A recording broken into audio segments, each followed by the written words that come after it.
Hello lovely people from everywhere around the world. I would like to celebrate your new year. I want you guys also to celebrate the new year with simple and mind-blowingly tasty recipes. And today I want to start with a breakfast. I have two recipes. One is in Turkey we call it Yumurtalı Ekmek, sometimes balık ekmek, bread with eggs or fish eggs in a way. And the second one is going to be more closer to French toast but with a Refika-style touch. Both very delicious. One will take few minutes to do and the second one maximum 8 minutes to make. And they are gorgeous. Let's start.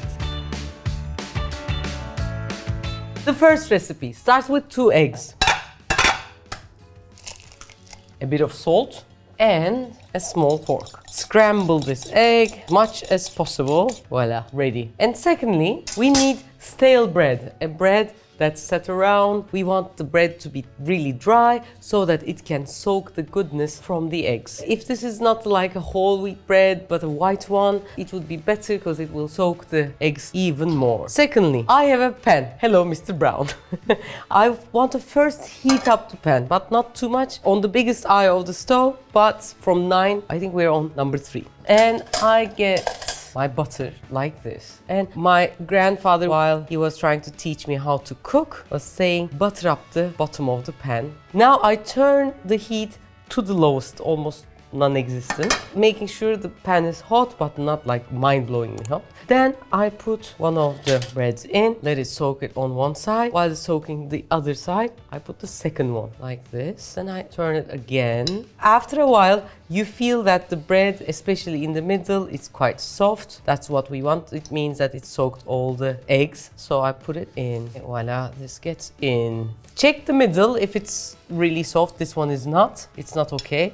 Turn it again. Let it soak all the goodness. If your eggs are not enough, you can always add 1 egg, whisk it, and then put it in. If there's excess one like this, put it in. Now, turn one side, turn the other side. I want the inside also to get cooked, so it's still on the lowest heat. And when I turn it to the other side, I put a bit more butter. The butter will increase the taste and at the same time give a very nice color. Oh, it smells wonderful. It smells really wonderful right now, yes.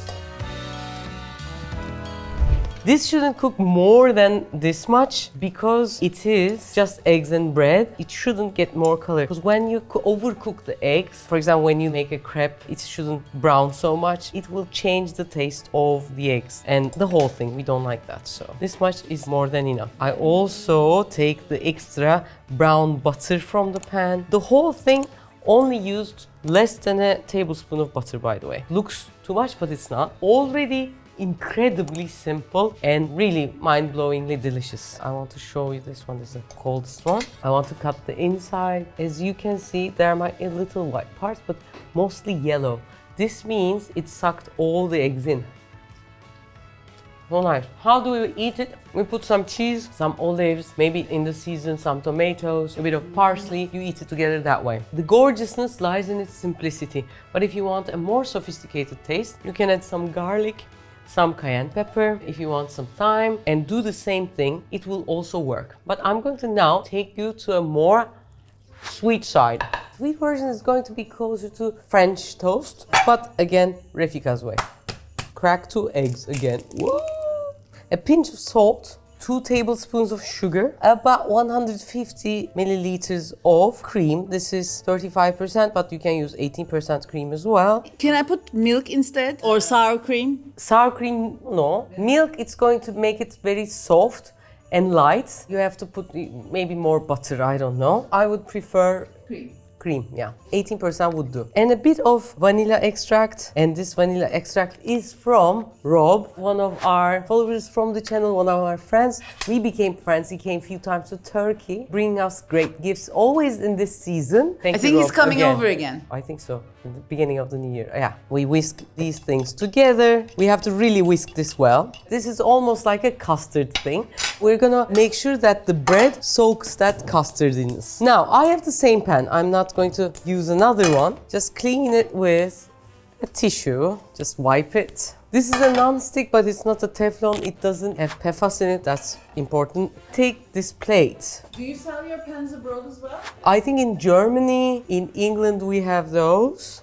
in Karaca stores. Anywhere else, I'll write it down. I really don't know. Again, heating up the pan. Again, bring it to the lowest heat. Now this, because it has some cream and fat, it's going to be harder for the bread to soak this beautiful thing. So I have to wait a little longer. My breads are smaller, so I'm going to put more. Inside this, I'm turning it over and over again. And as you have realized, I have moved my plate near my pan. This is quite important because on the way it might drip first, and secondly, after I take it up, I should directly put it onto the heat. Otherwise, it will soften and I don't want that. A bit of butter to the bottom. That's why you heat up your pan beforehand? Yes. Put it in like this.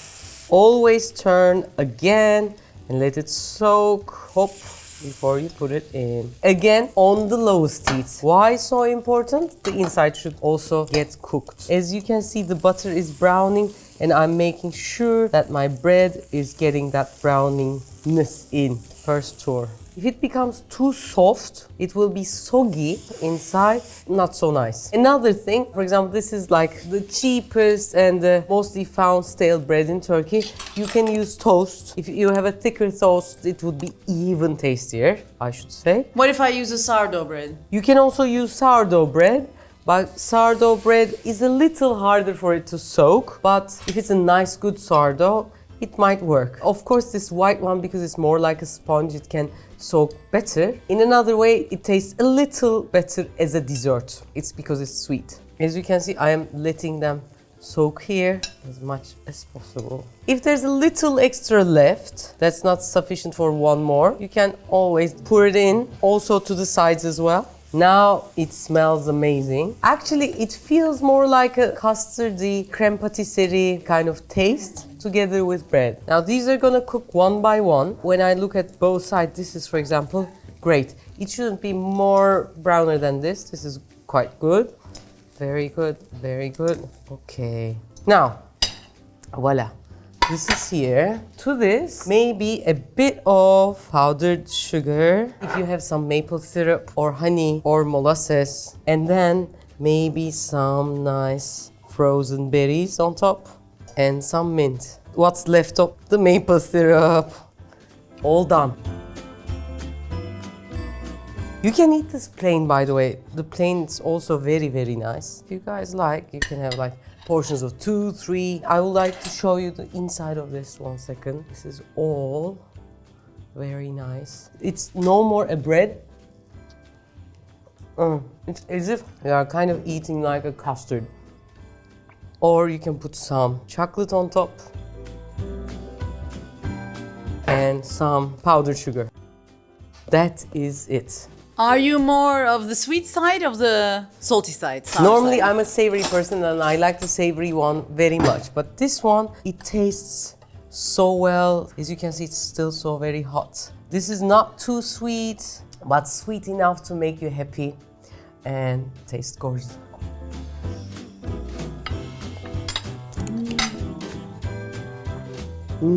Happy New Year to everyone. I hope this year goes as easy as these eggs and bread, and we will be happy from simple things, complicated things. I think the most important thing is for us to all come together, eat good food with loved ones, friends. Hope we find works that we love, we find people that we love, and we spend quality time with them. And hope some of our recipes goes together with those. Last year was a hard year. I believe greediness is winning over in every part of technology, economy, politics, etc. Goodness usually walks slow, but has a way. So I hope us good intended people, good-willed people will spend quality time with the loved ones, gain energy, and will win over that greediness. Take great care. Bye-bye.